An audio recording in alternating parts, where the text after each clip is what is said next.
Hey, this is Ryzah, and this is 50 Shades of McGiffin podcast. We're talking about cashless society and cryptocurrencies going into a bubble and crashing. Because what's stopping Commonwealth Bank, ANZ, Westpac coin, Australian government coin, sponsored by ANZ, hashtag ANZ coin, you know what I'm saying? If we go cashless, not only are the banks going to make more money, look, absolutely, but a sense of illicit items, we're talking drugs, we're talking guns. How are you gonna get the guns and drugs in the country? M16s, pieces, 3D print accessories, whatever. How can you get these items in the country if there's no financial gain? What makes the world go around? Money. Why do you work? Money. Why do you do this? Money. Why did you invest in that? Money. The economy and money make the world go round. Before money, people were trading for things with value, which became money, and now we're going to go cashless, which is great. I'm all for cashless society. Imagine trying to get off a drug dealer with no cash. Your cryptocurrency is broke. The people who invested have lost billions upon billions and be like, mate, I'm a law-abiding citizen, but I'll do you and your crew a favour. Fuck's this cunt going to do? You know what I mean? So it's going to be interesting in the next 10 years when vehicles are going to be compulsory manufactured to have a camera in them, 360 on the top, one at the front, one at the back, not only for insurance reasons, for safety reasons and, government control regulation. So what I think is going to be interesting when you have these crime syndicates, OMCG, apparently a lot of bikies, there's these carbon fiber trackers that's like sort of occasionally transmit. They're not metal, you can't scan them. A lot of bikies will scan the clubhouses for, law enforcement, technology, whatever. But in this mundane age, why would the criminal tech be better than law enforcement when they get it from the government who the tech entrepreneurs are selling to? That's the reality.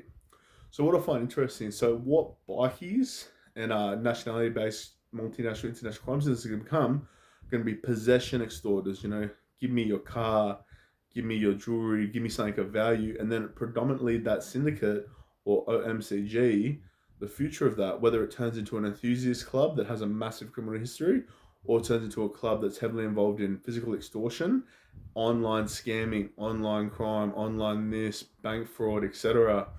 It's going to be all online scamming because that's the future of crime.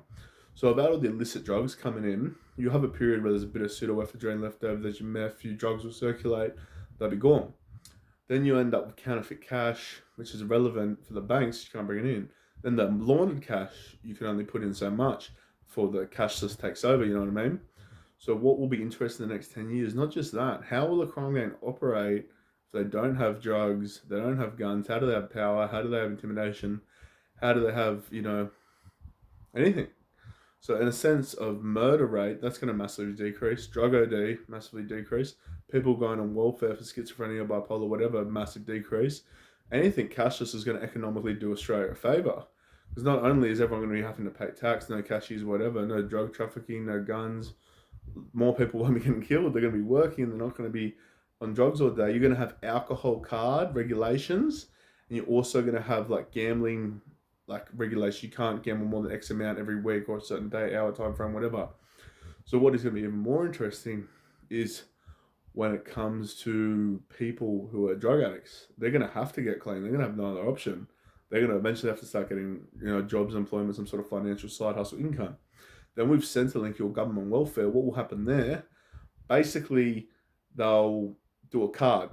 You cannot buy alcohol, cigarettes, use this money for gambling, and obviously there will be no illicit drugs because cashless.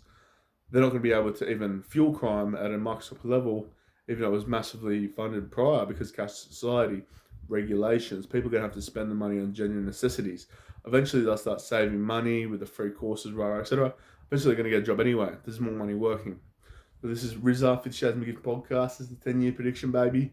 This is the truth, nothing but the truth. Like, comment, share, subscribe. You know.